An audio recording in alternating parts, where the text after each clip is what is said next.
ഓം നമോ ഭഗവതേ വാസുദേവായ.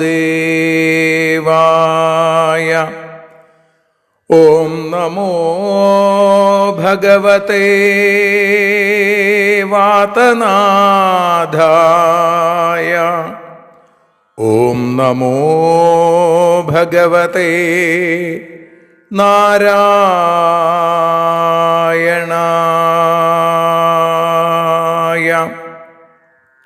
ഏവർക്കും നാരായണീയ മധുരം ആസ്വദിക്കാൻ ഒരിക്കൽ കൂടി സ്വാഗതം. മൂകം കരോതി വാചാലം പങ്കും ലംഘയതേ ഗിരിം യൽകൃപാതമഹം വന്ദേ പരമാനന്ദമാധവം. അഖിലാനപരാധാന്മേ ക്ഷമസ്വ കരുണാനിധേ പ്രസീദ മൽഗുരോ നാഥ ജനകായ നമോ നമഃ. അഖിലാനപരാധാന്മേ ക്ഷമസ്വ കരുണാംബുധേ പ്രസീദ മൽപ്രിയേ നാഥേ മാതൃരൂപേ നമോസ്തുതേ. സദാശിവസമാരംഭാം ശങ്കരാചാര്യമധ്യമാം അസ്മദാചാര്യപര്യന്താം വന്ദേ ഗുരുപരമ്പരാം. നാരായണീയത്തെ പറഞ്ഞിടുമ്പോൾ നാരായണാഖ്യനെ നമിച്ചിടുന്നു. നാരായണൻ വായുപുരത്തിലീശൻ നാവിൽ നിറഞ്ഞെന്നെ തുണച്ചിടേണേ. മോക്ഷക്കടൽ ഭാഗവതം പ്രസിദ്ധം മെല്ലെ കടഞ്ഞു നവനീതമഹോ ലഭിച്ചു. മന്നിൽ നരന്നു ഹരിഭക്തി ലഭിക്കുവാനായി മേൽപുത്തുരേക്ക് സദയം ശുഭ സ്തോത്രകാവ്യം.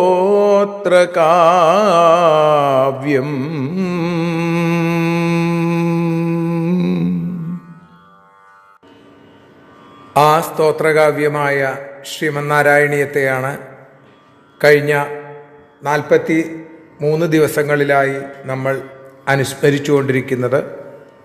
ഇന്ന് നാരായണീയ മധുരം അതിൻ്റെ 44-ാമത്തെ ദിവസത്തിലേക്ക് എത്തുമ്പോൾ ശ്രീമന്നാരായണീയം 4-ാമത്തെ ദശകത്തിൽ 14-ാമത്തെ ശ്ലോകമാണ് നമ്മൾ ആദ്യം ചൊല്ലുന്നത്. പിന്നെ അതിൻ്റെ അർത്ഥത്തിലേക്ക് കടക്കാം. അതിനുശേഷം വീണ്ടും ഒരിക്കൽ കൂടി ആ ശ്ലോകം ചൊല്ലി പതിവ് പോലെ നിഴൽ നാരായണീയമായിട്ടുള്ള ശ്രീഹരിയത്തിലെ വരികൾ വഞ്ചിപ്പാട്ടിൻ്റെ ഈണത്തിൽ പാടി നമുക്ക് നാരായണനായ ഗുരുവായൂരപ്പൻ്റെയും നാരായണീയ കർത്താവായ നാരായണ ഭട്ടതിരിയുടെയും പാദാരവിന്ദങ്ങളിൽ സാദരം സമർപ്പിക്കാം. ആദ്യം ശ്ലോകം ചൊല്ലുന്നു. തസ്യ ചക്ഷിതിപയോ മഹോനിലദ്യോ മഹൽ പ്രകൃതി സപ്തകാവൃതി തത്തദാത്മകതയാ വിശൻ സുഖീ യാതി തേ പദമനാവൃതം വിഭോ. വിഭോ എല്ലായിടത്തും നിറഞ്ഞു നിൽക്കുന്ന പരിപൂർണ സ്വരൂപനായിരിക്കുന്ന ഗുരുവായൂരപ്പ. തസ്യ ച ആ യോഗി ബ്രഹ്മാണ്ടത്തിൻ്റെ കാര്യമാണ് നമ്മൾ കേട്ടത് കഴിഞ്ഞ ശ്ലോകത്തിൽ. ബ്രഹ്മാണ്ടം പിളർന്ന് തൻ്റെ യോഗബലം കൊണ്ട് ബ്രഹ്മാണ്ടം പിളർന്ന് സംവിഭിദ്യ വിമുച്യതയെ മോക്ഷത്തെ പ്രാപിക്കുന്നു എന്ന് പറഞ്ഞാണ് നമ്മൾ കഴിഞ്ഞ ദിവസം 13-ാമത്തെ ശ്ലോകം സമർപ്പിച്ചത്. അപ്പോൾ ഈ ദശകം പൂർണ്ണമായി നമുക്കറിയാം അഷ്ടാംഗയോഗത്തെക്കുറിച്ചും അതിലൂടെ ലഭിക്കുന്ന സിദ്ധികളെക്കുറിച്ചും തൽസിദ്ധിപ്രകാരം എന്നാണ് ഇതിന് പേര് തന്നെ. ഇപ്പോൾ ഇവിടെ പറയുകയാണ്, ആ ബ്രഹ്മാണ്ടത്തിൻ്റെ ക്ഷിതിപയോമഹോനിലദ്യോമഹൽ പ്രകൃതി സപ്തകാവൃതി. ക്ഷിതി പൃഥിവി, ഈ ഭൂമി, അതേപോലെ തന്നെ ജലം, തേജസ്, അനിലൻ വായു, ദ്യോവ് ആകാശം, മഹത്തത്വം മായ പ്രകൃതി, ഇന്നിങ്ങനെയുള്ള സപ്തകാവൃതി, ഈ 7 ആവരണങ്ങളെ തത്തദാത്മകതയാ വിശൻ സുഖി, അതതിൻ്റെ ആ സ്വരൂപത്തിൽ സൂക്ഷ്മ ശരീരത്തോടെ പ്രവേശിച്ച് സുഖിയായി പരമാനന്ദം അനുഭവിച്ചും കൊണ്ട് തേ അനാവൃതം പദം യാതി, അവിടുത്തെ അനാവൃതമായിരിക്കുന്ന, ഇപ്പം ഇവിടെ പൃഥിവി, ജലം, തേജസ്, വായു, ആകാശം, മഹത്തത്വം, മായ എന്നിങ്ങനെ 7 ആവരണങ്ങളെ അതിൻ്റെ സ്വരൂപത്തിൽ പ്രവേശിച്ചിട്ട് ആവരണരഹിതമായിരിക്കുന്ന അനാവൃതം പദം യാതി, തേ അനാവൃതം പദം യാതി, അവിടുത്തെ ആവരണരഹിതമായിരിക്കുന്ന ആ ബ്രഹ്മസ്വരൂപത്തെ പ്രാപിക്കുന്നു എന്ന് പറയുന്നിടത്താണ് നമ്മൾ ഇന്ന് ഭഗവത്പാദങ്ങളിൽ സമർപ്പിക്കുന്നത്. നാളെ 15ാമത്തെ ശ്ലോകത്തോടുകൂടി ഈ ദശകം പൂർത്തിയാവുകയാണ്. 10 എണ്ണത്തിനാണ് ദശകം എന്ന് പറയാറില്ലെങ്കിലും കഴിഞ്ഞ ദിവസം നമ്മൾ പറഞ്ഞു, നാരായണീയത്തിൽ ചില സ്ഥലങ്ങളിൽ ഒന്ന് കുറവും ചിലതിൽ 1 2 ഒക്കെ കൂടുതലായിട്ടും കാണാം. ഈ ദശകം 15 ശ്ലോകങ്ങളോട് കൂടിയതാണ്.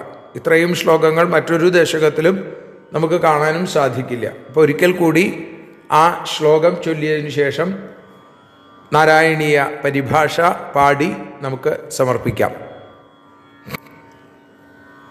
തസ്യ ക്ഷിതിപയോമഹോനിലദ്യോമഹൽ പ്രകൃതി സപ്തകാവൃതി തത്തദാത്മകതയാ വിശൻ സുഖീ യാതി തേ പദമനാവൃതം വിഭോ.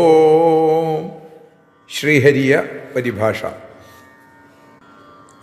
ബ്രഹ്മാണ്ടാവരണങ്ങളാം ഭൂമി, ജലം, തേജസ്സും നൽ വായുവാനം, മഹത്തത്വം, മൂലപ്രകൃതി, ഇവകൾ തൻ രൂപത്തിങ്കൽ പ്രവേശിച്ചിടുന്നു അവൻ ആവരണരഹിതനായി ബ്രഹ്മം പ്രാപിക്കും.